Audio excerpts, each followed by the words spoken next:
Welcome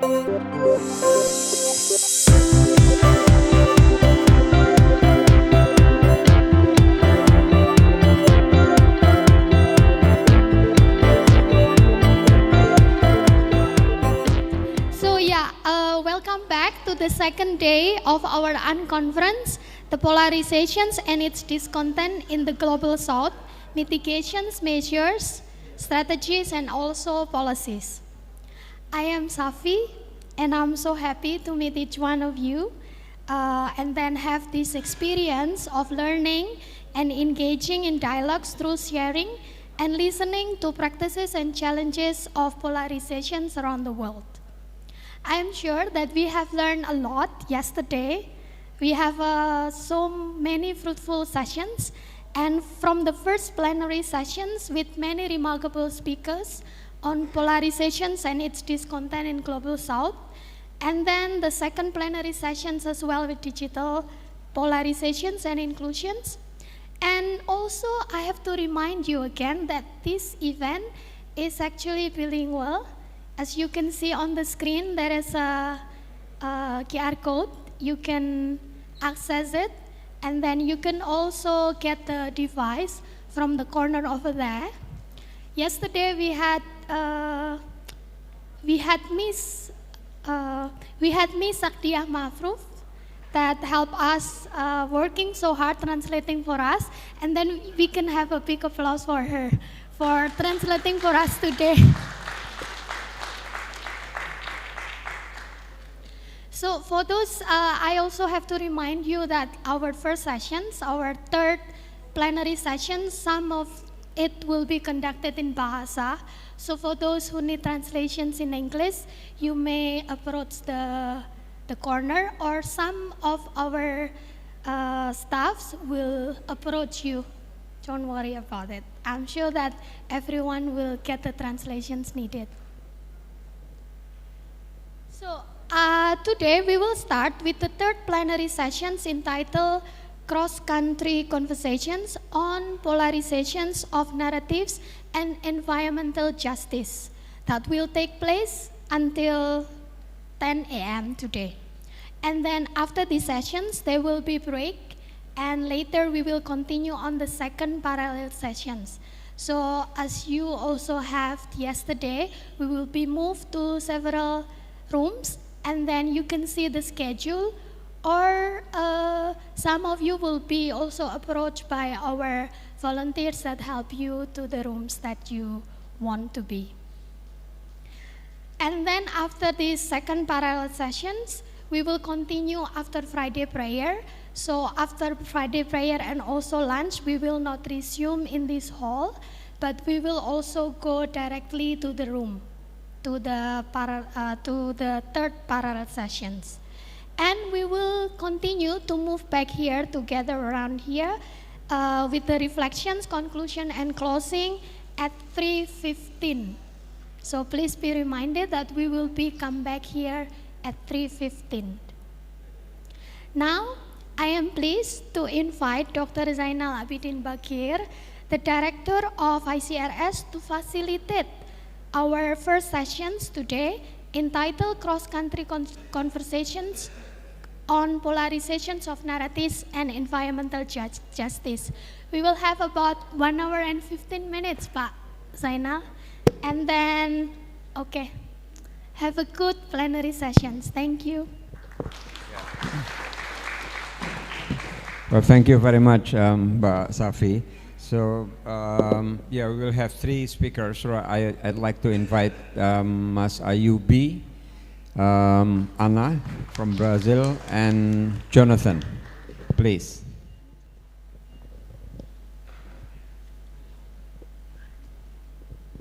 Yeah. So this morning we will start by listening our 3 speakers to share their experience and research. So 3 case studies, all related to the issue of environment. We have 2 case studies from Indonesia and 1 from Brazil. So I'm sure it will be very interesting discussions. And the first one, it will be Mas Ayubi from Yayasan Cerah or Cerah Foundation. And I think you will use Bahasa Indonesia. Yeah, so if you need, if you don't speak Bahasa Indonesia, the first one will be in Bahasa Indonesia. You can get the translation. Mas Ayubi, again from Cerah Foundation. This is an organization based in Jakarta, which focus on the issue of energy transition. And Cerah has research, I think published last year, on polarization and in the issues of energy transition in Indonesia. So he will share the research. And then we will have Ana from ICER, Brazil, who also, her organization also did research on Christianities and Christian narratives, Christianities and climate narratives. So both of their research were published, and it's they are available for free. So you can check the website of Cerah Foundation and ICER to get the results of their research. And then the third one will be Jonathan Smith, who has been doing research together with other researchers from ICRS and CRCS and the community affected by geothermal development project, which were already present here, especially during the film screening in the first parallel session yesterday.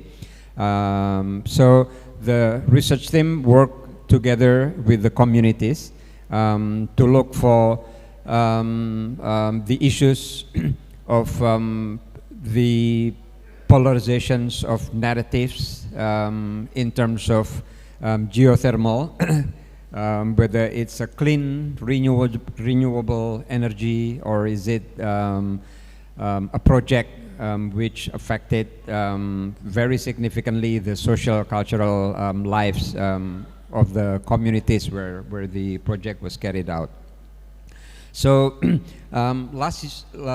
yesterday we started with the question about what is polarization. There was a discussion about how do we define this problem of polarization, and then the question about where does it happen. Many comments about how politicians polarize. So there's a polarization created by politicians, polarization between government, corporations, and communities, for example, but also polarization within communities. There was also a discussion about what causes it. How do we look for polarization? How do we try to understand polarization? Nick Adams, for example, yesterday, I think gave a very interesting comment about, well, if we want to understand polarization, we need to ask the question, who benefits from polarization? So probably that's one of the questions which we can try to think while we listen to the presentation.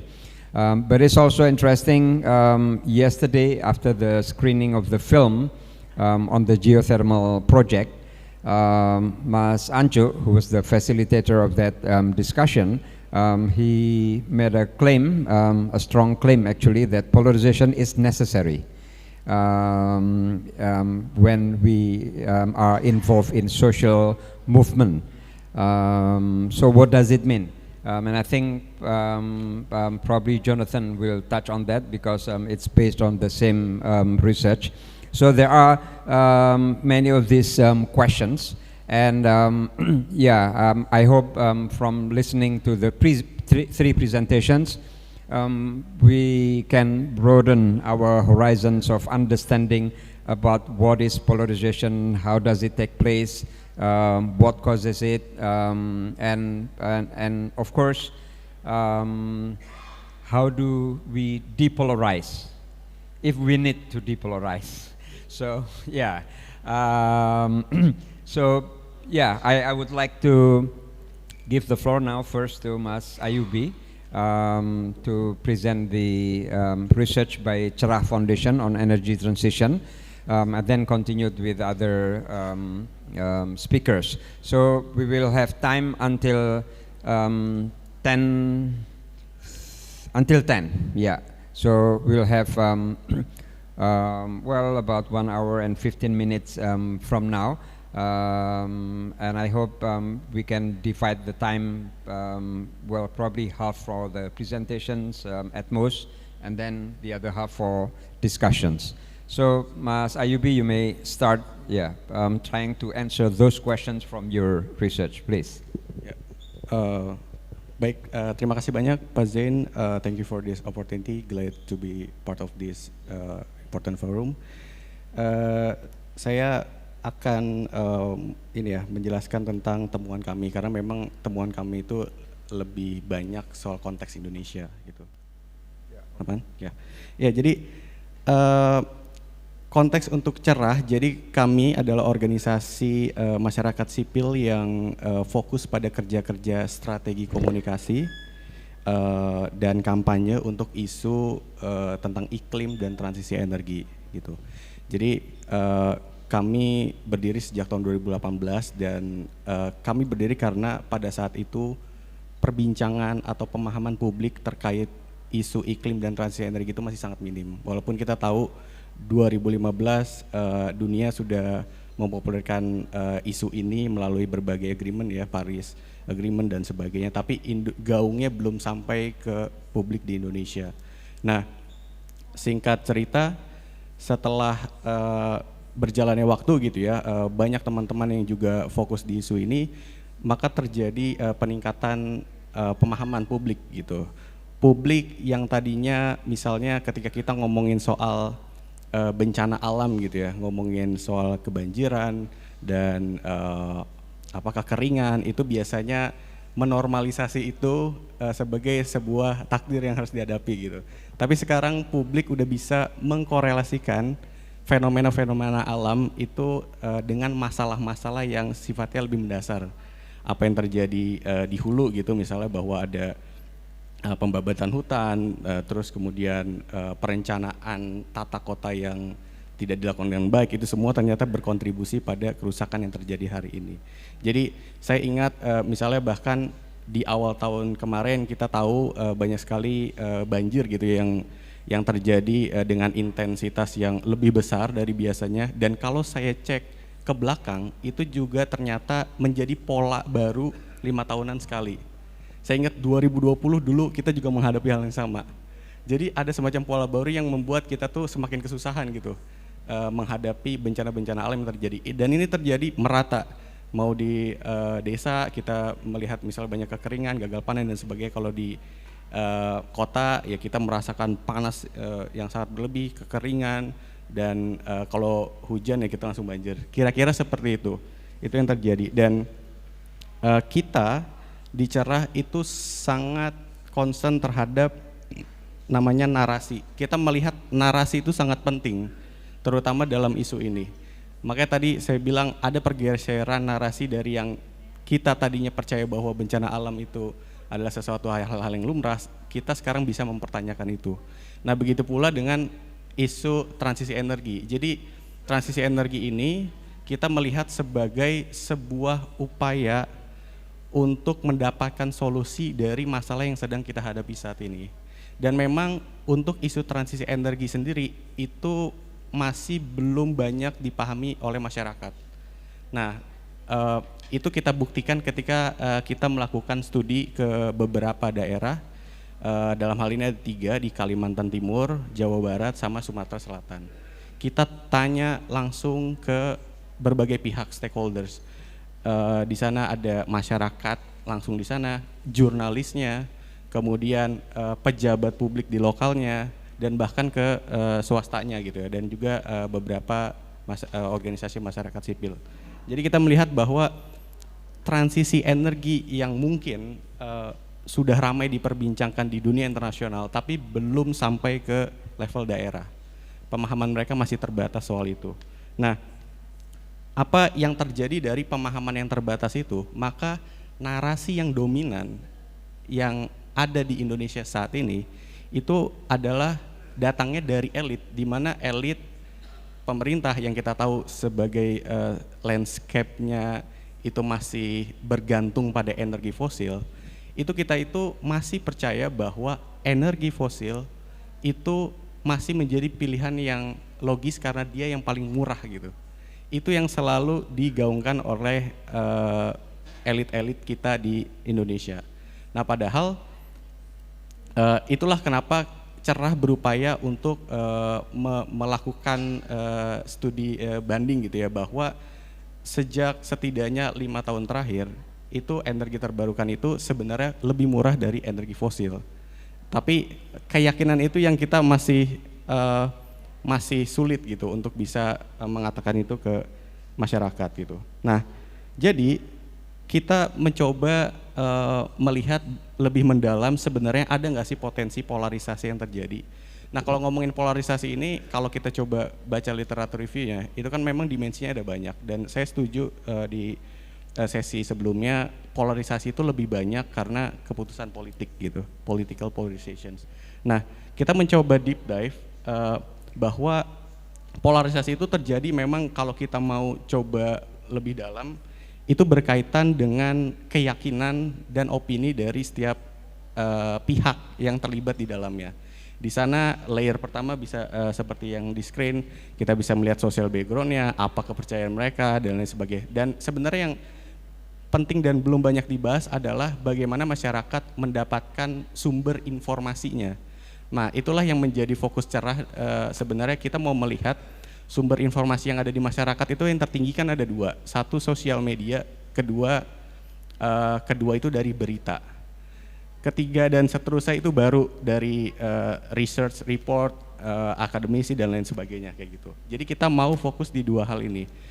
Nah, dari situ kita melihat bahwa ada beberapa temuan ya. Pertama, narasi besar kita itu masih didominasi dari elit tadi. Kenapa? Karena elit yang ada di Indonesia itu juga menguasai media selama berpuluh-puluh tahun gitu. Jadi informasi yang disampaikan, yang kita terima melalui media itu bias dengan kepentingan itu. Dan itu ada banyak sekali penelitian lainnya yang lebih mendalam untuk melihat mapping dan landscape soal media. Nah, kalau di sosial media itu kita melihat bahwa diskursus soal transisi energi di Indonesia itu lebih banyak dipengaruhi oleh peristiwa dan kesepakatan internasional. Artinya apa? Artinya sebenarnya diskursus ini tuh nggak dari bawah gitu. Kita tuh ramai ngomong isu soal iklim dan transisi energi itu ketika ada peristiwa atau agreements yang terjadi di tingkat global. Sementara masyarakatnya masih belum memahami. Jadinya apa? Konsekuensinya adalah ini dipegang oleh hanya sedikit orang di level elit, dan jadinya setiap proyek yang dilakukan itu enggak berdasarkan dari pertimbangan yang ada di bawah, dan itulah makanya terjadi banyak sekali konflik seperti yang terjadi di beberapa daerah ya untuk isu geothermal dan sebagainya. Lalu yang kedua adalah kita juga melihat sebenarnya dari sisi anak muda. Anak muda ini kabar baiknya adalah kita mulai terbangun gitu ya kesadarannya soal masalah iklim, lingkungan dan sebagainya. Tapi mereka belum bisa mengimajinasikan solusi apa yang tepat untuk melakukan ini. Jadi solusinya itu sifatnya individual. Sifatnya individual seperti misalnya tidak menggunakan plastik sekali pakai, terus misalnya menghemat energi dan sebagainya. Padahal kita tahu itu nggak cukup untuk melakukan perubahan. Karena kan ngomongin soal masalah di energi itu lebih banyak dengan terkait dengan proyek-proyek yang besar itu ya, energi fosil dan sebagainya. Nah terakhir, saya melihat bahwa justru di Indonesia itu kalau ada penelitian di Edelman Barometer itu melihat bahwa Indonesia itu yang paling less polarized dibanding negara-negara lainnya.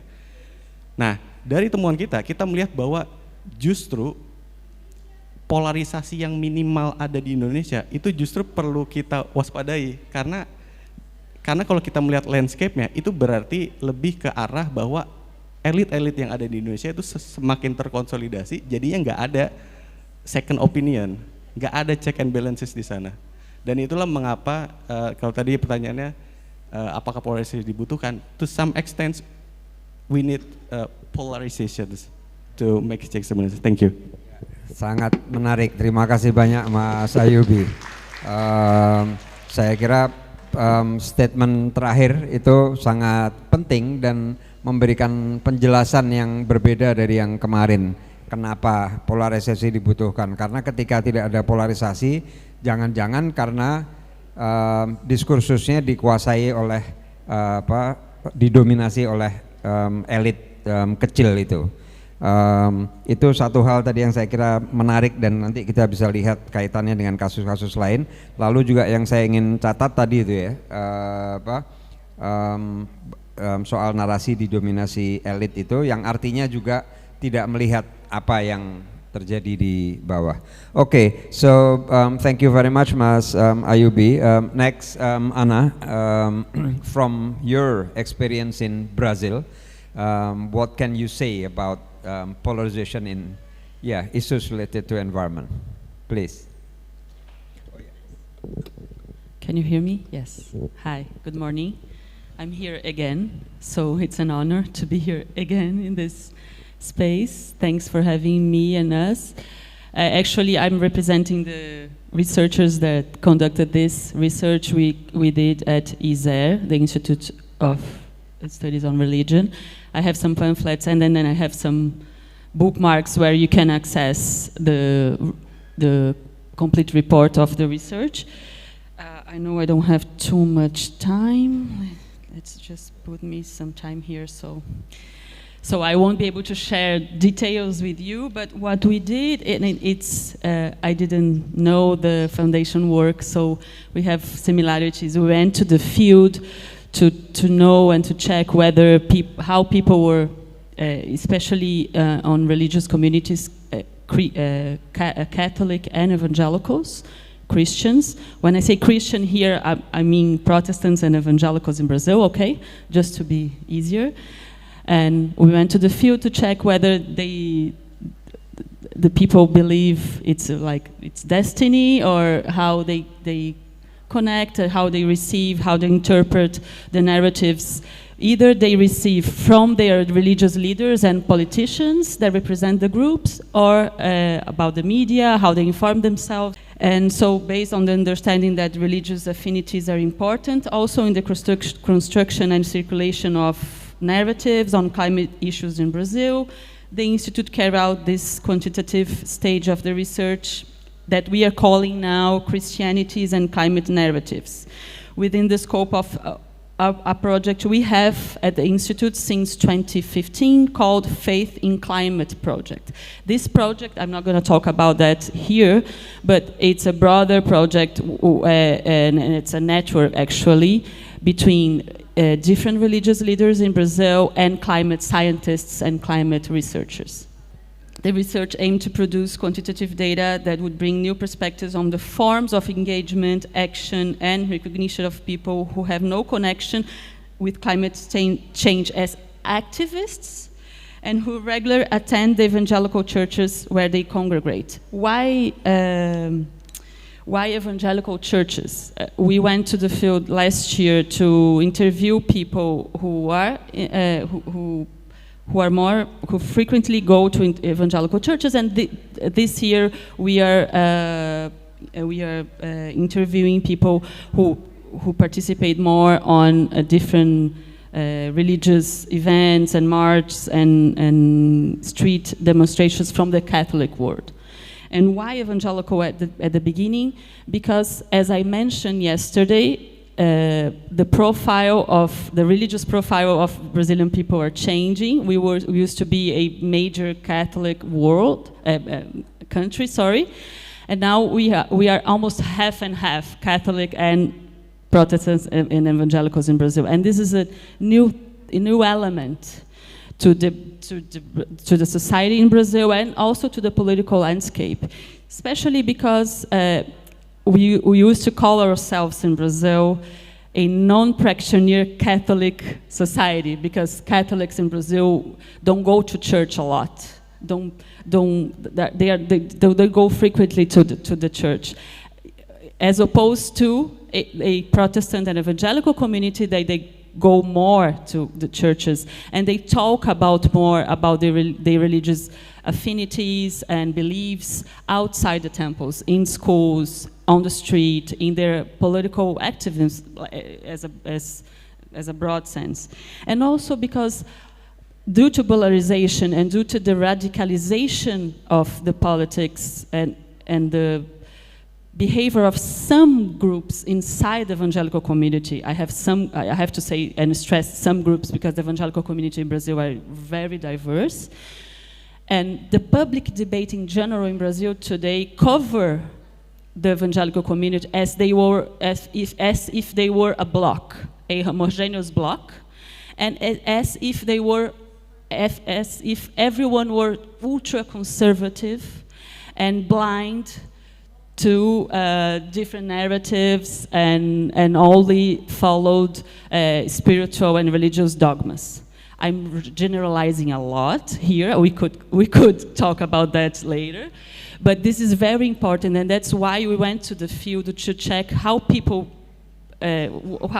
saw this agenda and they feel about that, especially also because environmental justice and climate change in Brazil is a political agenda that still is not it's not polarized, it's not radicalized politically, but some fundamentalist religious leaders are now, that today are in politics in Brazil, they are trying to polarize this agenda. They are trying to produce a division on this agenda. So we went to check, well, how people are seeing this, right? So I'm not going to be able to talk about the methodology. You can check that on the report. It's just to say that we went to interview people, especially that goes to Marcha para Jesus, March for Jesus. I don't know, in Latin countries this is a huge thing. Evangelical communities go on these big marches for Jesus annually. So we went to interview people on those marches on 3 main cities in Brazil. I'm not gonna talk about that. You can pass, please. You can check. And we conducted this questionnaire with closed questions in order to make information and to produce information in 4 areas: general profile of the members of those marches, their religious profile, climate narratives, and political narratives. So mainly the church involvement and awareness of those who we interviewed. We interviewed more than 600 people on 3 major cities.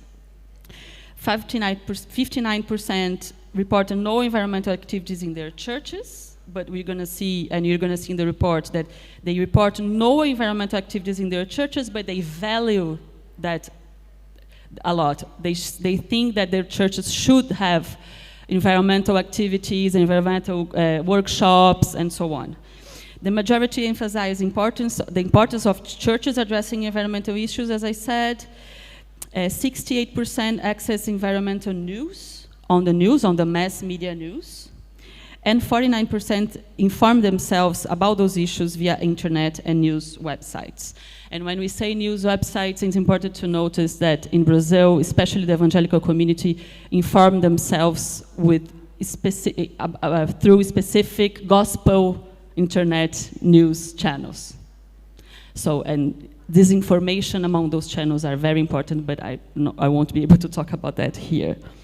So, As I said, it was important to check how frequently they went to church and attend religious services, and the numbers are very high, as you can see.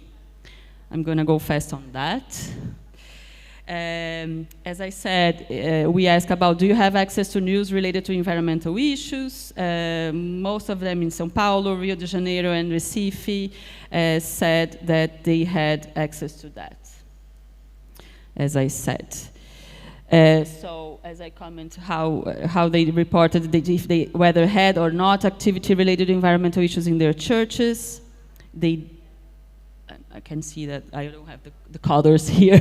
I don't remember the numbers, but you can see on the report. I'm not gonna focus on that. We can go on, please. So I'm gonna repeat that later, but the three main findings on this survey, there are a lot of details you can check later, but mostly 86% of surveyed evangelicals believe the government is primarily responsible for addressing environmental issues. We're going to see later there is a big number of people who believe it's God's will, there is an important role of God in what's happening, but the government and we ourselves have a strong, at the same time, responsibility in addressing that. 69% believe that human action is the cause of climate change. And 86% support indigenous policies, political policies towards indigenous communities and indigenous people. This is very important because, especially in Brazil and in the past federal government we had, it was an ultra-conservative one, they managed to destroy a lot of public policies protecting environment, for protecting the indigenous communities and protecting lands, and in the Amazon especially. Brazil, the Amazon forest is in Brazil, so Brazil has a huge responsibility on that. And so it was very important to check and to see how people saw that, especially on those religious communities. So at the same time, when asked about environmental disasters, floods, landslides, if they are whether related to the return of Jesus or not, we have, depending on the city, and we can talk about that later, they believe that this is more true. They agree with that more than depend on the cities. It's important to notice here, every time you see data from Rio de Janeiro is a city, and also a state with a great proportion of population, evangelical population. So, and a lot of presence of different churches. We can go.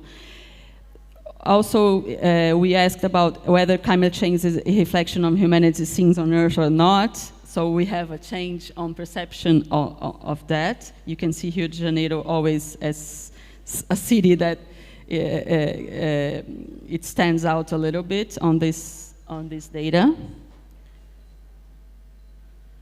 I know I'm running, sorry. We can come back on that later, okay?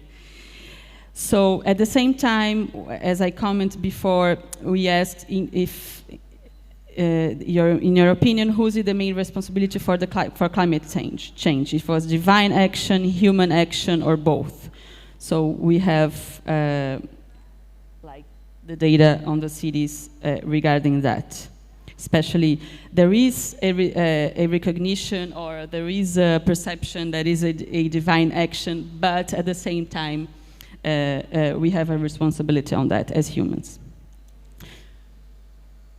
Opinion, who should be responsible for solving environmental issues? So as I said, in this subject, the government stands out as a actor responsible for addressing the issues, even though they believe there is a strong influence on God's will on that.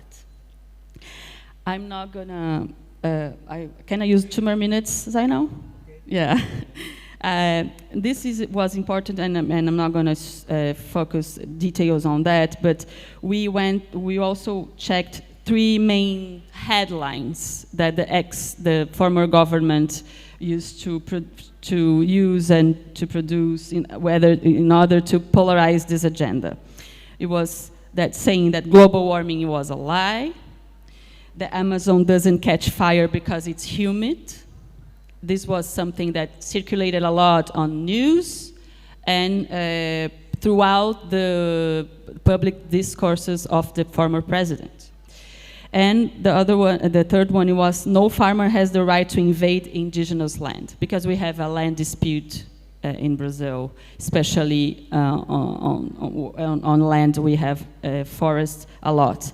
So people mainly didn't agree with those 3 sentences. 70% completely disagree with the statement that global warming is a lie. 63 of respondents disagree that the Amazon doesn't catch fire because it's humid. For most of them, the statement seems so false. And also about farmers and the right to invade indigenous lands. So just to end as a summary of that, I was really fast, but our report has details, and it connects a lot on what we were saying. In this ethical commitment towards the planet, God is seen as less responsible in the sense that his capacity as created constantly faces the limits imposed by free will. Divine sovereignty borders on the commandment formulated in the context of the Garden of Eden, stating that humanity should care for creation, allowing room for human action also to play a leading role on this agenda. So that's very, very summary of the bigger picture of what we collect from the people. So that's it. I was too fast, sorry. Okay, thank you very much. Yeah, well, I think very, very interesting research. Although, I don't know whether we have comparable data here in Indonesia. I'm not quite sure about that. I haven't seen that. But from what I have seen, actually there's, well, at least this research doesn't show polarization as much, I think, right? On certain central issues, actually there's some agreement. So that's very interesting, which made me think also, relating it with Ayubi's comment, when there's no polarization, probably the reason is that the discourse probably is dominated by certain groups. I don't know whether well, maybe later you may respond to that, but that's I think an intriguing question which we may pose to Brazil's case. Okay, next, Jonathan. I think probably those who attended the film screening on the geothermal project yesterday will be more familiar with the topic that Jonathan talks about. But yeah, I mean, it's your time now to explain about your research, please. Thank you, Vasein. Selamat pagi semuanya. Are you still awake? Masih. Good. Well, it's a real honor to be able to talk about this project, which is one of the research projects of this polarization stream of research that we've been doing at ICRS. So first, we want to thank, of course, Pak Zain and Pak Diki and Bu Irma for helping to support this approach to doing research. But also, I'm going to present today. This is the first time we have presented any findings from this research project.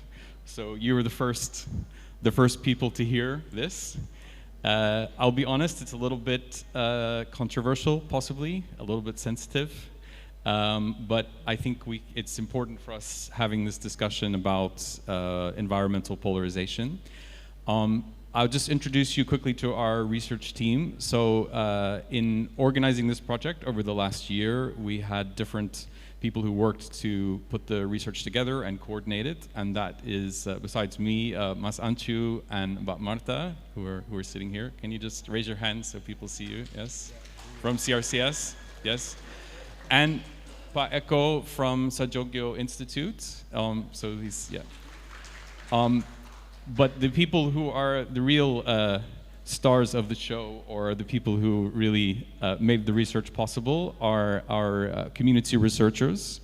We had 14 researchers who worked with us over this year to collect data, but not only did they collect data, they also live the experience of seeing the impact of geothermal developments in their communities and trying to work with their community to understand how to respond to this environmental issue in their local communities. So could I ask please the community researchers to stand up, and let's recognize them.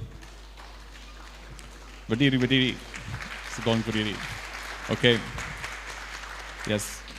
They're from seven locations. We have there's 14 in all, but we're able to have 7 be with us today. And last night until late, we were still up talking, discussing how do we explain what they have experienced and what we have learned with this audience. And we still don't know exactly, but we're going to try. So please, thanks for your patience as we try to represent this story. So as you can see, the title is about contrasting narratives of green energy and mitigation strategies by the promoters and the opponents of geothermal energy developments. Let's go to the next slide, please. Thanks, Pat Noel. So the question that starts this, and I think for those of you who saw the film yesterday, you may be in a similar place to me, that I didn't really understand about geothermal energy. I have a general idea that it's, natural, it's using steam from the ground. It's better than burning coal or gas, or even biomass in terms of its, and so it could be a kind of a part of the green energy transition potentially.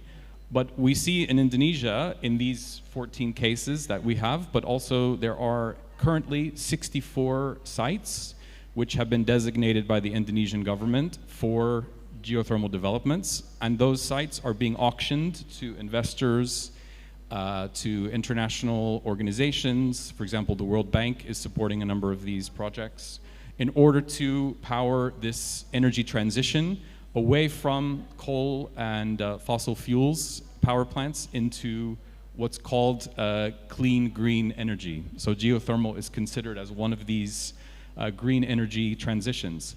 But we find in these communities that people, like the film we saw yesterday, local communities are resisting these developments. How can we understand this resistance?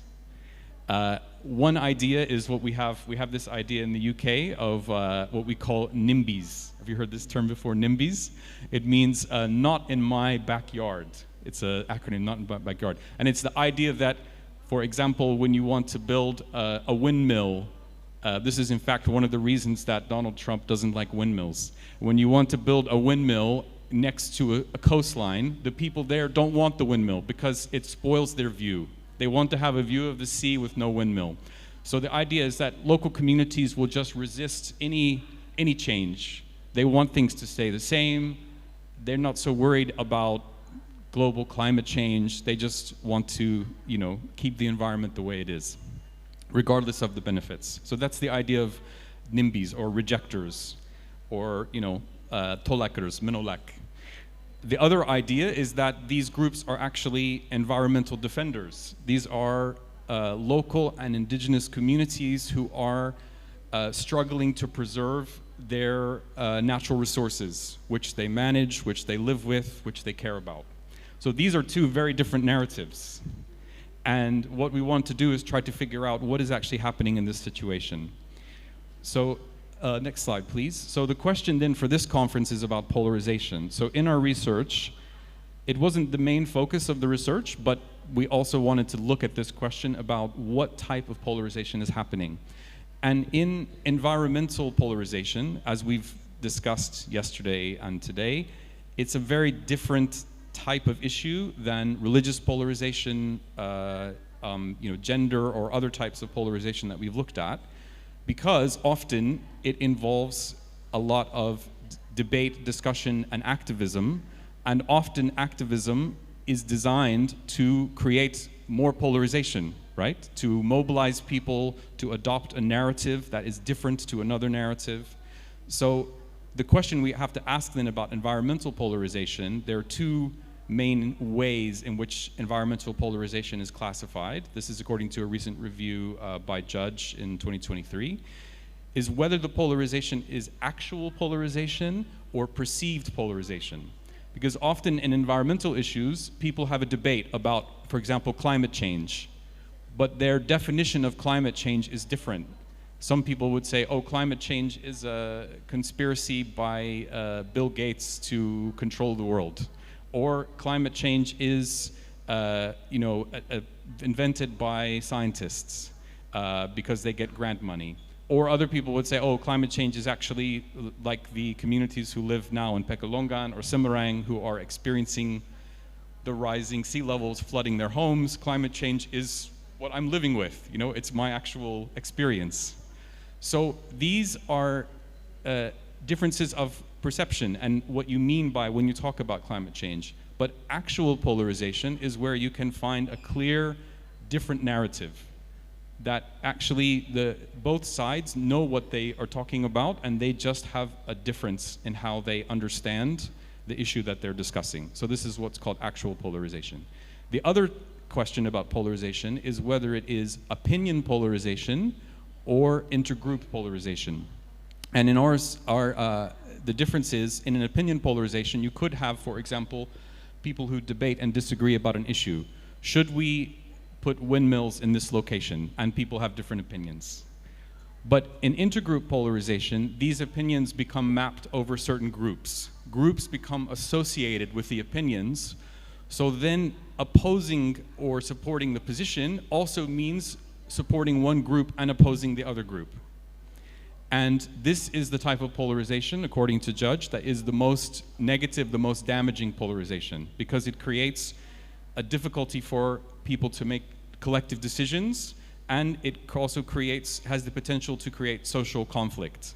And that is unfortunately what we're seeing in these locations. Many of these locations we're seeing really deep social conflict. Neighbors fighting with neighbors, elites fighting with local communities, police and army arresting and repressing people who are resisting. So we're seeing really negative effects. So based on that, I think we found in this research, our first main finding, on the next slide, is that we found that actually the definition or the use of green energy by both the promoters and the opponents of geothermal energy is completely different. They are really different, and we found 6 different ways that they're different. I'll just tell you 2 because for the sake of time. The first one is about the definition of green energy. What is green energy? From the perspective of the promoters of geothermal developments, green energy is defined only as the amount of carbon emissions that a geothermal plant emits compared to the amount of carbon emissions that a coal or oil-fired plant emits. That's the only definition. Any other aspect around the development of the plant, the possible environmental impacts of the running of the plant, do not factor into the definition of green energy. And based on that definition, most of the time, potentially, geothermal energy could be considered greener than building an oil or coal-fired power plant. Sorry, it's hard to say.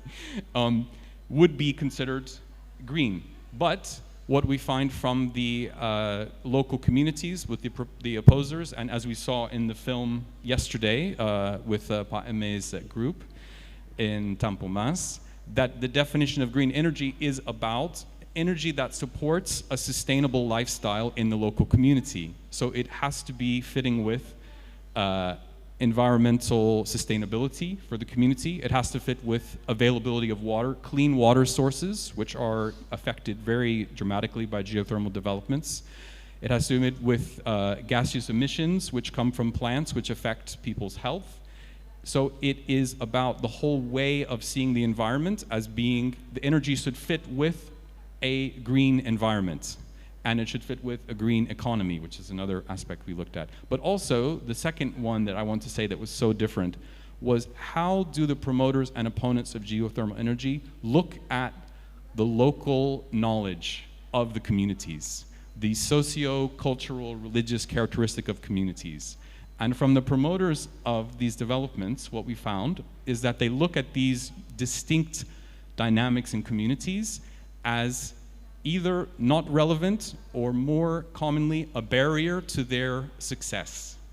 So if there is a local community who wants to claim the land, if there is an indigenous community who has an active farming system or a system where they use the water, this is actually a barrier to the geothermal development happening. Therefore, the idea of the value of incorporating local religious, cultural, social dynamics is not considered, and in fact, the ideal site would be a site where there are no people, no one managing it, they can just go in and do it, which is why there is a real push for developing these sites in national forests rather than in lands which are co-owned or managed by indigenous communities, because then the approval only has to be from the government. You don't have to worry as much about the local community. So this means that the goal of from the promoters that, whereas from the opponents, they see this, this socio-religious cultural aspect is their lives, is their livelihood, is connected to their systems of economy, connected to their religious and cultural practices, and that is the asset that makes energy possible. The energy should fit with a way that can sustain and continue their way of life. So it's not an opposition to energy, it's an opposition to energy that will take away what they have as a community. So that's a couple of the contrasting narratives. What about the strategies for mitigation? And I will just say 2 minutes about this, and then we'll finish. This is really important as well, because if we know what kind of polarization is, then we also know what kind of strategies for mitigation will be used, right? Should be used. So according to Judge as well, in this paper, there are 3 criteria that we can use to try to determine whether our mitigation strategies will depolarize the situation, will make the community come together, will create ways forward to build bridges. Those 3 aspects are communication, deliberation, and collective action. And what we found, you probably won't be surprised, those of you who have studied the context here, particularly about the history of how mining and infrastructure projects are usually organized and managed here, that the approach of the people promoting geothermal developments, and this is a range of actors, right? It's businesses, it's international organizations, international governments, national governments, local groups, it's not just one person, but the strategies that they're using are primarily around one-way communication to persuade people to accept the project and marginalize people who disagree, a lack of deliberation, so consultation sessions which involve consultation with communities so that we can get the informed prior consent of indigenous people to approve the project. And if we can just get 3 or 4 individuals or leaders to sign informed prior consent, this means the community has accepted the project and we can go ahead. Regardless of whether there is a massive social movement opposing it, those people don't matter, we have our consent. So this is not a deliberation, this is a closed deliberation focused on success of a project. And a real fear and repression of collective action. So when the community, any people stand up against it, we have cases, many cases we've observed of arrests, detentions, violence, and other tactics that are being used to quiet any kind of dissent in order to support the projects. So these strategies do not support depolarization. In fact, they create more polarization and lead to more social conflict.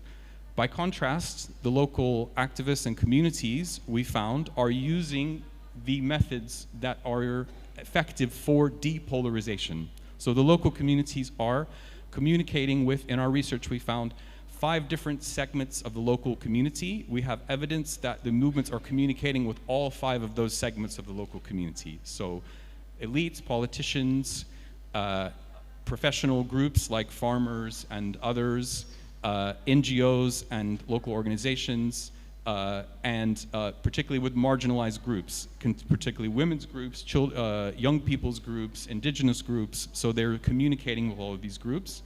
They're using processes of deliberation because the movements don't have the power to force their opinion. If they want to convince people, they have to have long conversations, as I'm sure activists can tell you, hundreds of conversations with individual people in different segments of society. What green energy do we want as a community? What do we want to see happen? And they're having those conversations, and they're mobilizing people in collective action. And these are the types of things which actually depolarize the community rather than create further polarization. So our conclusion then is that, well, this is what we need you to help us with. What's the conclusion? What do we do? What do we do about this? So maybe I'll throw that to you, what to do. But I think the question is that we should be really aware about what we mean by these ideas about energy and about the environment, and discuss together about how we can work toward having a greener future. Because I don't think anyone in this room, or a lot of people, I can't say everyone, want our environment to be destroyed, or want there to be more use of coal or gas or fossil fuels. But how do we make this transition in a way that is just and sustainable for all communities, not only in Indonesia, but across the world? And I'll finish with that. Thank you. Yeah, well, thank you very much. Very fascinating research, and I'm really looking forward to the article when it's done, written. But also I'd like to remind you, yesterday Mas Ancu also showed, other than this article, I think, there's going to be another product of the research, which is writings by the community activists / researchers, which is waiting for Mas Ancu's introduction, right? After that, it will be published. So, but it's interesting, and I was thinking probably some part of your explanation of your findings may explain also the research, Cerah's research and ICER's research in Brazil, in the sense that I think one of the key point you mentioned in the last slide is about communication, deliberation. When there's no communication, there may be polarization, very strong, very clear polarization, unlike in the other two cases.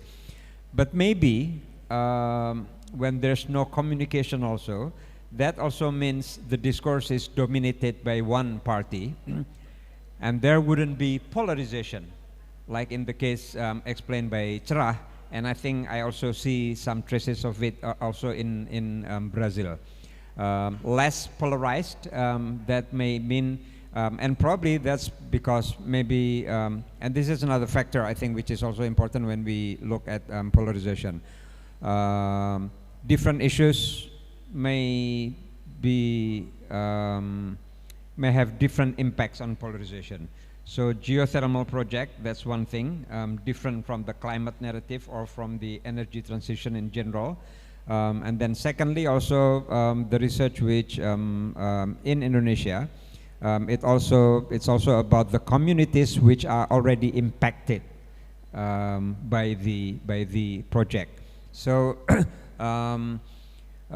yeah, so I think that's a fascinating question, whether polarization is a good thing or not.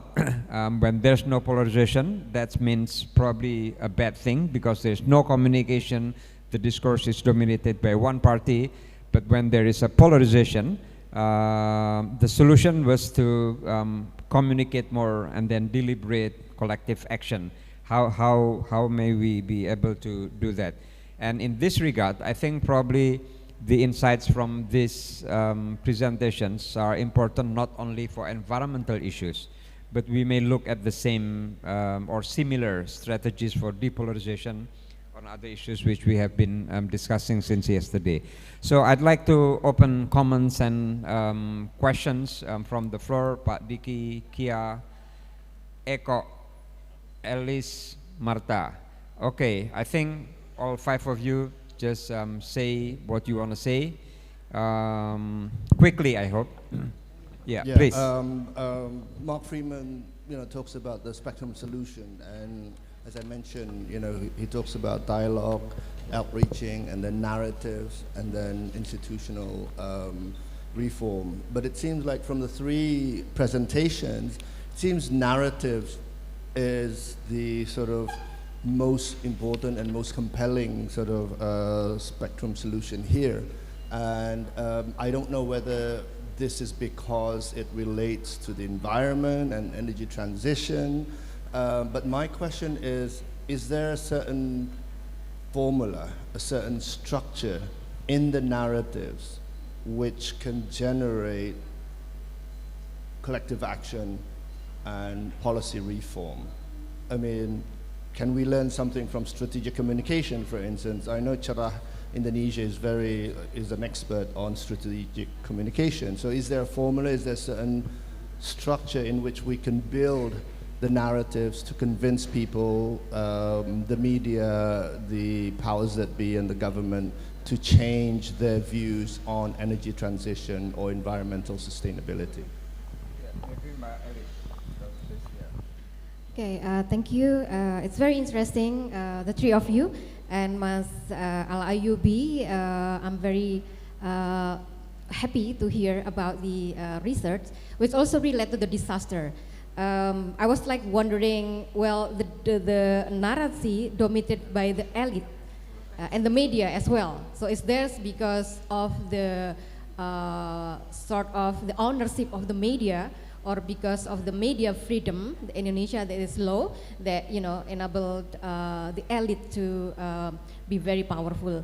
And for Anna and Mas Jo, it's kind of there is relations with my current research on the sort of the discourse of anger and responsibility related to the land and forest fires in Sumatra and Kalimantan.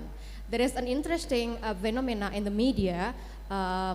It's in the Rio Post, the regional one, where there are many photographs of the istisqa prayer. There is also a debate whether istisqa prayer is the prayer to ask for the rain because of the fires. So there is a debate whether the forest fires in Sumatra is human-made or it is natural by the weather, because some of the ulama have also differentiation, because if this is human-made, then there is no need to do the istisqa prayer because it's human-made. We cannot do the istisqa prayer. And also it will be more interesting the way that the narrations of the media related to that. For example, it says that last year there is also the forest fires. So we all do a bad thing. That's why the forest fire come again yearly and yearly, because we have so many things bad to do. So there is also the narrations in the media, and the government itself say that we already work very hard, 24 hours. But we cannot stop the fires. So that's why the istisqa prayer become the solution.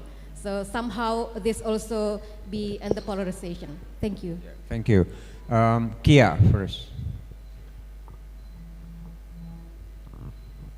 Thank you so much to all the panelists, actually. I'm deeply excited because everything that you shared had me tingling. So in my other iteration, I used to be part of anti-extractivism work.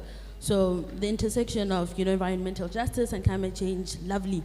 I have one question for Anna, and maybe it might be not necessarily a question, but something to spark thoughts.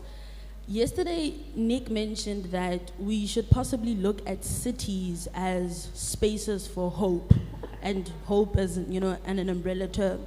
And what's interesting with the research that you shared, Rio de Janeiro being a big cosmopolitan city, some of the things that come out from the research don't show that Rio could be a possible site of hope. So what do you think in relation to that? Because I I was hesitant when Nick put it on the table. I was like, yeah, but there's also a mess in cities. So your research kind of alludes to that. So I just wanted to ask you, what do you think in terms of that? And then I just have a comment in relation to environmental polarization. I'm so fascinated in relation to this because, particularly what you mentioned, Jonathan, around activism is about sparking polarization.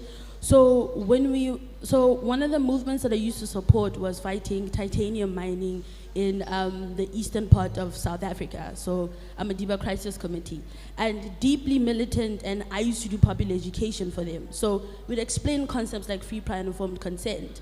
And when we took it outside of South Africa and looking at regionally around the meaning of consent, right? For example, communities in Tete and Nampula in Mozambique conceptualize consent quite differently, right?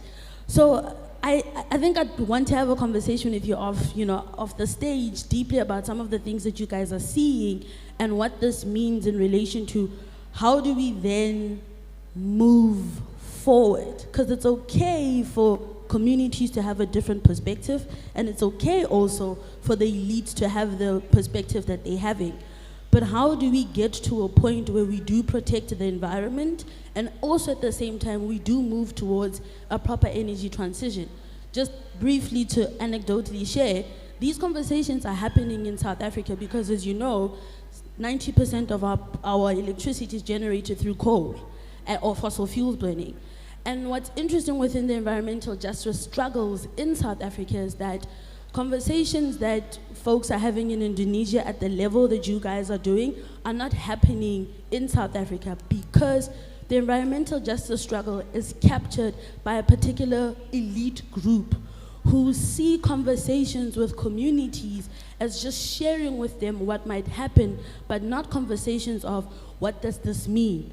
I mean, also because our relationship to the land is quite different from indigeneity and protecting the land, and the conversations are preoccupied around but our jobs, what happens when the coal-fired power station closes down.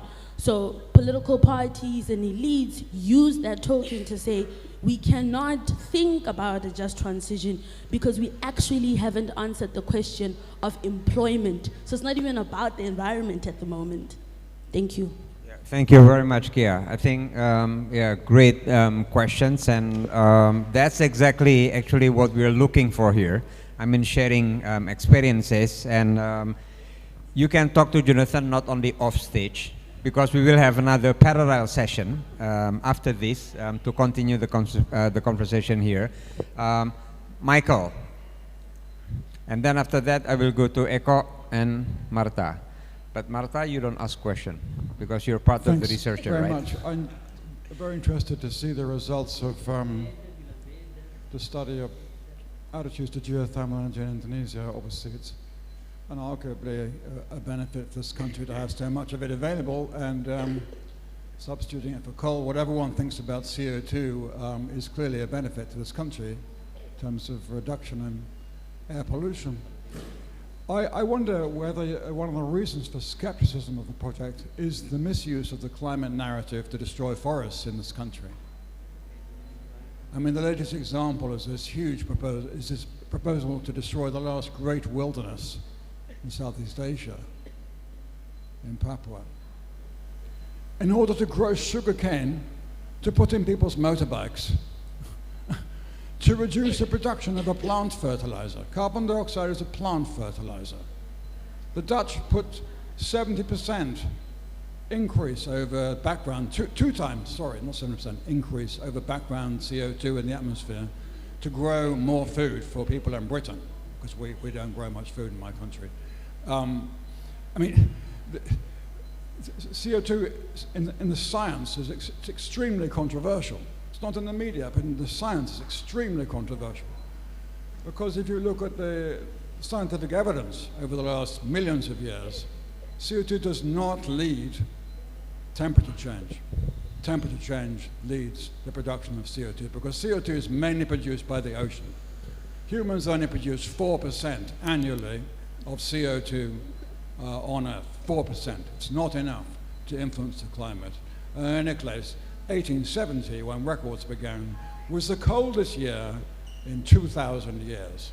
So we've only warmed up to a sort of average.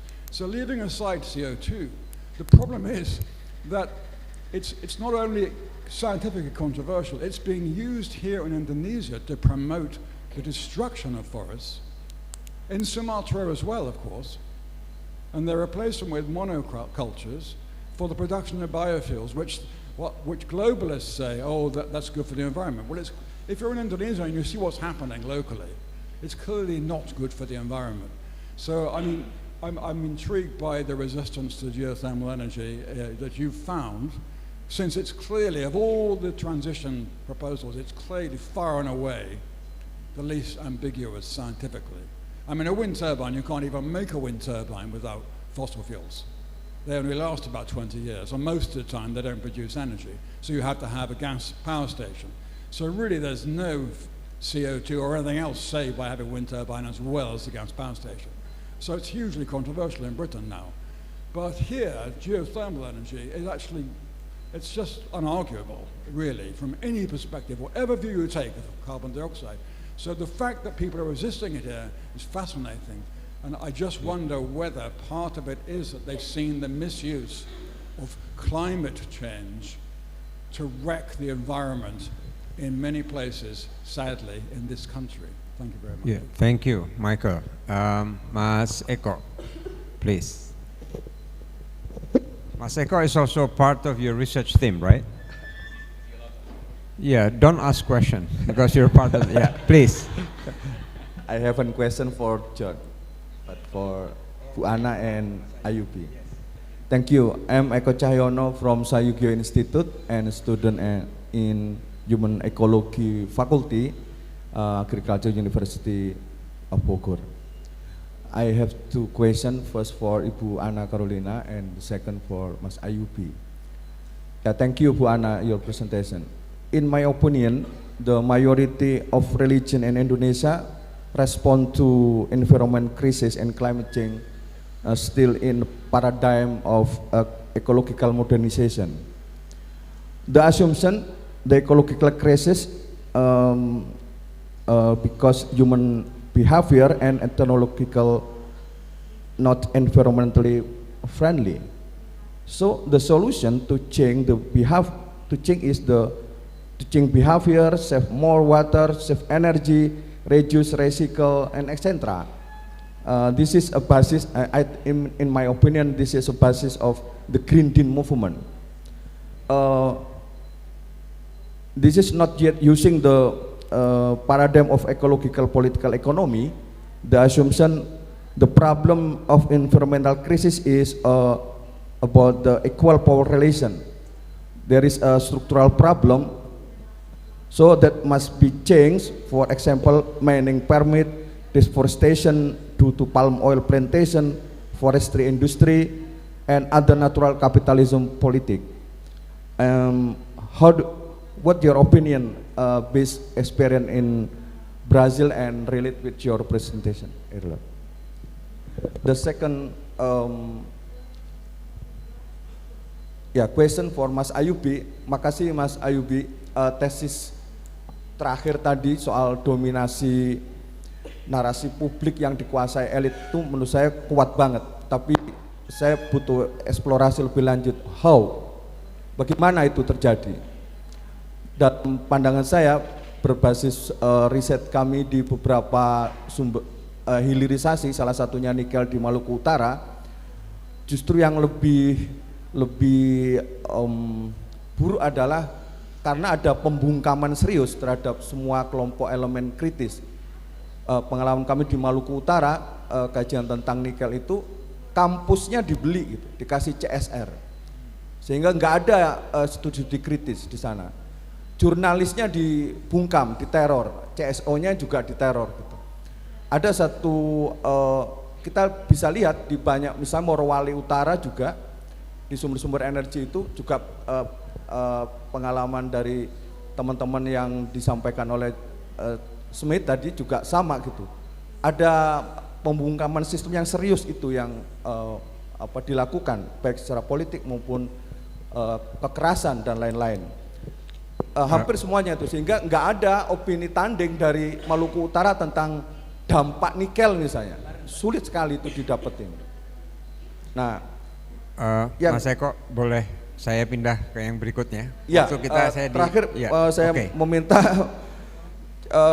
mungkin perlu kritik yang lebih ontologis tentang energi itu sebagai narasi tanding. Terima kasih Pak. Oke, makasih banyak Mas Eko. Dan itu mungkin tadi terkait juga dengan statement yang disampaikan Kia mengenai situasi di South Africa. Marta, silakan. Thank you Pak Sen. Good morning everyone. I'm Marta. I'm CRCS student. So firstly I will ask. After that I will give additional insight from Mas Joris. Yeah. Okay. So I see that the three research to different and opposing, I think, to each other, and especially between research from Cerah and Mas Jonathan, because I think that from Cerah, it's presented or it's perceived that energy transition is favored or favored, but contrary from Mas Jo research, it's green energy is resisted. It means that energy transition is also resisted. So I think that between the researchers there is polarization also. And how the researchers deal with it or face that polarization. And the second one is that we recognize that the concept of just energy and even climate change, it's kind of or largely defined as Western knowledge paradigm.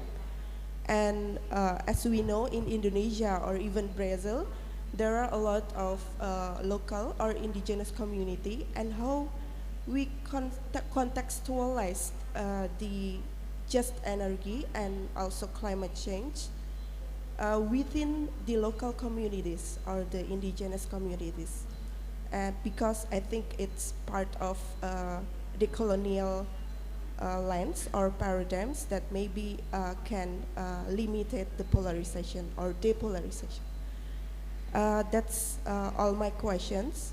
And lastly, for my insights based or due to the polarization that already founded by especially our team at Mas Jo, that polarization is also not a bad phenomena or negative phenomena, because so based on a research done by Smith et al., but not Dr. Jonathan Smith, it's Laura Smith et al.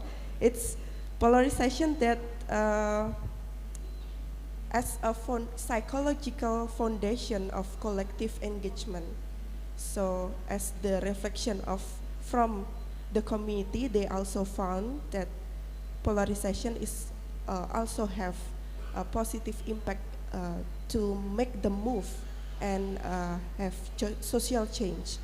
And I think maybe the additional information or context, I think I want to ask Mas, or not Mas, Kakak Tony to explain how polarization is not bad, but give positive.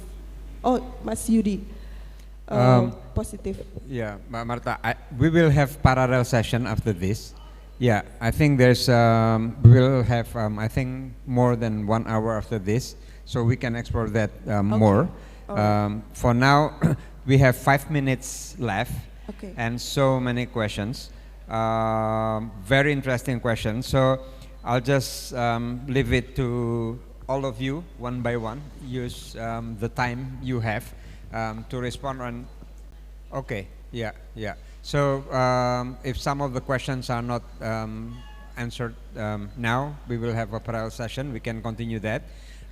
So yeah, please take your short time to make closing remarks as well, and then we'll continue to the parallel session. Baik, terima kasih. Saya akan coba jawab pertanyaan ini. Pertama secara umum, saya mau merespon bahwa jadi Saya ingat ketika melakukan studi literatur soal polarisasi, yang saya temukan adalah masih sedikit sekali untuk case Asia, bahkan terutama untuk Indonesia. Itu satu. Nah, kedua, setelah saya mempelajari banyak studi polarisasi dari negara-negara lain, saya menyimpulkan bahwa polarisasi itu harus dibahas secara kontekstual. Kita nggak bisa menarik itu dengan konsep yang terlalu umum dan sebagainya, sehingga itu menjadi nggak relevan. Jadi misalnya, kalau polarisasi politik di Barat itu lebih banyak bicara soal pertentangan antara left wing party and right wing party. Di Indonesia kita nggak ada itu. Kita lebih banyak misalnya ya soal setiap pemilu baru ada polarisasi kayak gitu. Jadi kita harus melihat itu secara kontekstual. Nah, untuk tadi beberapa pertanyaan ya soal Pak Diki, terima kasih. Jadi soal melihat polarisasi dari aspek narasi adalah melihat hal yang masih laten gitu, hal yang belum muncul secara utuh gitu, tapi itu menjadi sebuah ini ya, kesadaran yang ada di benak para stakeholders gitu. Dan itu yang kita bisa dengan kita melihat itu, kita bisa melihat apakah ini akan berpotensi konflik atau enggak, menurut saya itu. Nah, dari saya melihat, jadi kalau di full report kita itu kita mencoba melihat memang ya, jadi dari stakeholders yang ada, ketika kita ngomongin transisi energi itu secara konsep besarnya perdebatannya selalu ada, kita mengenal energi trilema ya, bahwa apakah ini sesuai dengan kepentingan negara, kedua apakah ini sesuai dengan keberlanjutan lingkungan, ketiga apakah ini sesuai dengan rasa keadilan yang dirasakan oleh berbagai pihak. Diskusinya selalu itu, makanya kita nanya satu persatu ke para pihak yang terkait, dan kita menemukan ini terkait dengan konsep just energy transition, bahwa ngomongin transisi energi nggak bisa lagi secara teknis hanya project based. Jadi kita benar-benar harus melihat lebih dalam apa sebenarnya yang menjadi persepsi masing-masing pihak dan apa yang menjadi concern, dan itu yang harus dijawab gitu. Makanya istilah soal just energy transition itu semakin populer, dan definisi dari just itu sendiri itu berbeda setiap ini. Jadi kalau kita bertanya sama komunitas, as Jonathan said, that they don't really care about the global narrative of agendas. They just care about gimana ini bisa menjaga mata pencarian hidup mereka dan menjaga lingkungan dan sebagainya. Tapi kalau kita ngomongnya ke pemerintah daerah dan pemerintah pusat, yang mereka anggap sebagai keadilan adalah ketika itu bisa menghasilkan ekonomi buat negara dan juga buat daerahnya masing-masing. Dan begitu juga dengan kalau kita ngomongnya sama bisnis sektor, ya, mereka hanya melihat adil itu ketika itu mendatangkan prospek keuntungan di ke depan gitu. Jadi menurut saya secara strategik yang perlu kita lakukan adalah, satu, kita mesti memahami ragam perspektif itu, dan kedua, kita perlu menghindari misinformasi atau prasangka gitu. Karena biasanya ya, karena kita sudah punya keyakinan masing-masing, biasanya ketika ada satu hal itu menjadi potensi konfliknya jadi ada langsung di situ, karena kita sudah punya keyakinan masing-masing gitu. Makanya sebenarnya saya senang sekali dengan cara ICRS untuk juga melibatkan peneliti dari lokal, karena hanya dengan cara itu kita bisa melakukan ini dengan lebih baik kayak gitu. Jadi nggak top down. Terus terakhir mungkin tadi ada Bu ini ya soal media massa. Iya, media massa seperti kita tahu ya, itu kan umumnya punya kepemilikan dan biasanya selalu ada bias. Saya sering berbicara dengan jurnalis mengenai adanya keterbatasan dan lain sebagainya kayak gitu. Dan itu juga terjadi juga di daerah. Di daerah itu ya kalau saya ke Kaltim, jurnalis itu agak takut untuk menuliskan soal itu ya, karena itu nggak sesuai dengan istilahnya misi dari medianya masing-masing gitu ya. Masih agak ada takut di situ. Nah, makanya sebenarnya beruntung ketika punya sosial media, karena sosial media bisa lebih medium yang lebih demokratik gitu. Tapi kita tahu sekarang narasi itu juga pertarungannya di sosial media. Jadi banyak sekali buzzer dan lain sebagainya. Nah, itu artinya narasi itu menjadi begitu penting, karena baik di media kita sudah nggak ngambil banyak informasi dari media, sekarang sosial media itu diisi oleh pertarungan narasi itu. Nah, jadi kurang lebih itu. Terakhir untuk Mas Eko, kalau ngomongin misalnya ya soal narasi ya, bagaimana itu bekerja. Mungkin contoh paling terkini adalah soal ormas yang diberi izin kali. Saya nggak meneliti lebih jauh soal itu karena itu baru terjadi. Tapi yang saya lihat adalah bagaimana bisa ormas yang dulunya punya positioning lebih pro terhadap lingkungan, tapi sekarang mau misalnya untuk mendapatkan izin. Nah, menurut saya itu perlu dielaborasi gitu. Itu kan ada shifting ya, shifting narasi yang dibuat sedemikian rupa sampai ya udah jadinya mereka oke dengan itu gitu. Dan begitupun dengan akademisi, saya juga melihat sendiri ke Kaltim dan sebagainya itu yang memang dapat dana CSR, jadi penelitiannya juga nggak terlalu kritis. Kurang lebih itu, makasih. Okay, so I'll just make some final, like general comments, trying to connect some of the questions. I'll be on the parallel session as well, so I'm more than welcome to discuss specifics. First of all, I have to mention that, and remember that we just investigate like general messages about climate narrative in Brazil, right? We didn't go to the specifics, neither energy transition or the impact of mega projects on the Amazon or in local communities. We didn't go to there. And I'm gonna comment on especially regarding narratives and communication. And so that's the one thing we are discussing here, right? And the context is important where we conducted this investigation. In Brazil in general, not necessarily among religious groups, but in general, the climate change narrative is not polarized. There is I will use John's actual and perceived polarization. There is no polarization yet on how people see climate change, the existence of climate change, the importance of environmental defense and protection, and etc. So we went to check if among religious groups and specific religious groups, there was starting to see a polarization on this agenda, because especially after the first Trump election in the US, there is an influence, unfortunately, in Brazil politics, and especially through mega churches from the Pentecostal world coming to the US, to Brazil. There is a channel and there is an impact. So we went to see if after 10 years it has produced an impact on polarize this perception or not. Yet, for now, we saw that it didn't win. This narrative didn't win yet. But we cannot yet compare the differences on the cities, Kia, as you mentioned. Our data so far doesn't allow me to tell you a lot more specifics about Rio de Janeiro. I have to compare with other researchers and see what I already know about Rio de Janeiro to answer you. But we are seeing that relating to Diki's question and your question and other questions on narrative and communication, I think it depends who moderates the communication and who controls the communication, either nationally or locally. And what we are seeing, our first hypothesis with this data, but we cannot say that yet, is that in Rio de Janeiro, where especially some churches and some groups control locally the communication and how the information circulates, it's starting to get an impact. Maybe, okay? So that's what we are, how is it so important to focus on narratives and how communication circulates. And I won't be able to elaborate that, but I have many, myself, I have many researchers on that.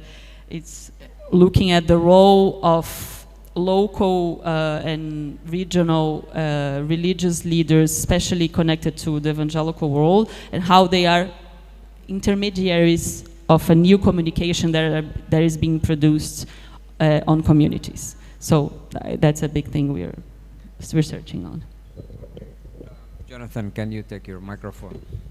closing remarks. Yes, okay, I'll be quick. So I want to just respond to 3 questions now, and then hopefully we'll have more discussion later.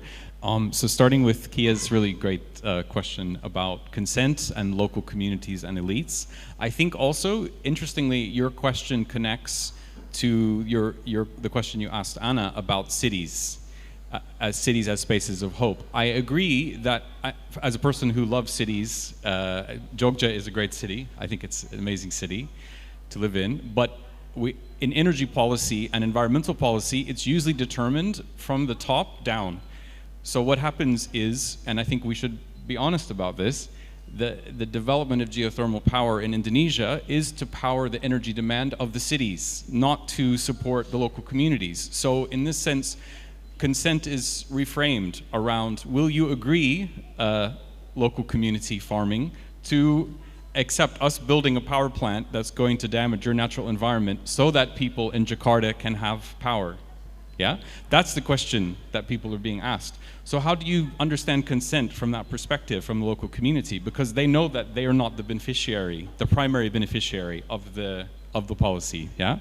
So, then for the question from Michael about this, I think it's important to mention and state that obviously geothermal energy is still being debated within environmental organizations.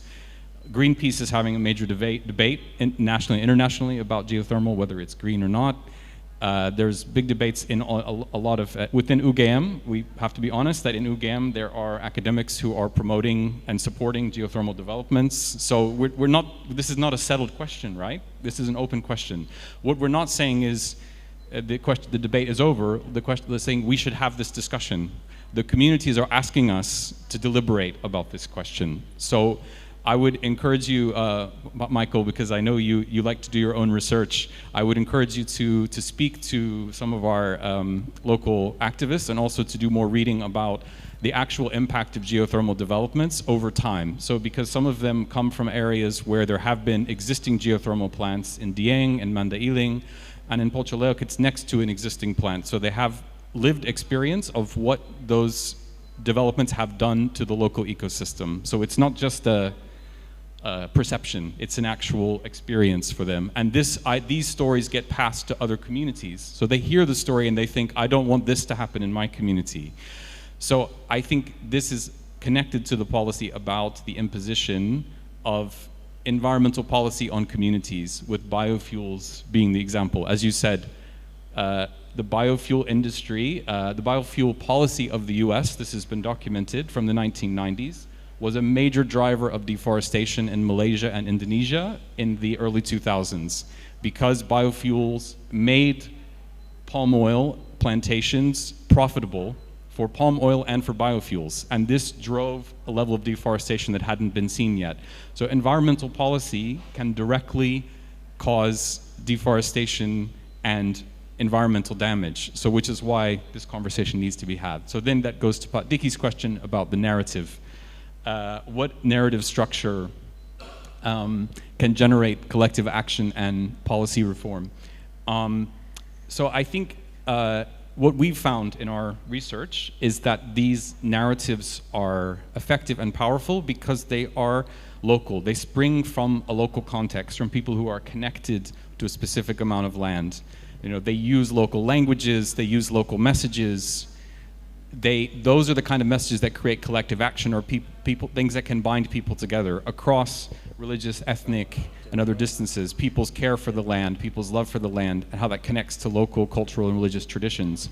So then how those local narratives can bubble up into national narratives, into these big questions about what kind of energy do we want to see? What's a just energy transition? That's what I hope we can talk about after this.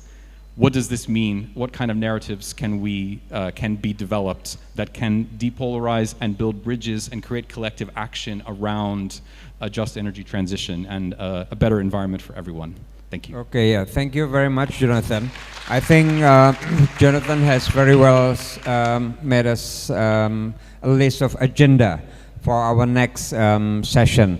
I'm sorry I have already taken 10 minutes of your 15 minutes break. So next we will have parallel sessions, including one on environmental justice and other, I think 2 or 3 other sessions. So I think it's better if we just end this here and then get your tea or coffee and go to your rooms, go to the rooms of your choice. Thank you very much for all the three speakers, and a big applause again to them and to everyone who have participated. Thank you very much.